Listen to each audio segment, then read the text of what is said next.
दोस्तों आप लोग देख रहे हैं प्रोवाइंस 1 मिलियन। तो फिर से एक बार स्वागत है प्रोवाइंस 1 मिलियन में। तो जी हाँ दोस्तों, आप सबको बता दें कि खेसारी लाल यादव फिल्म शूटिंग के सेट पे केक काटे और पराग पटेल जी का बर्थडे था कल। तो आप लोग देख सकते हैं खेसारी लाल यादव, पराग पटेल जी और कुछ उनके साथियाँ हैं जो साथ में मिलकर के केक काट रहे हैं। और आप लोग देख सकते हैं, उनकी आवाज़ में आप लोग को सुनाने की कोशिश करेंगे।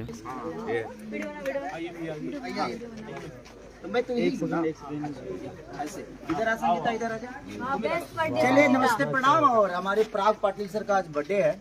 मैंने आज 12 बजे के बाद कल 19 तारीख को पैदा हुआ है। तो और ये बेचारी हमारी एक संचिता है इनका नाम, और हमारे डांस ग्रुप में है। आज इनका भी बर्थडे है तो हम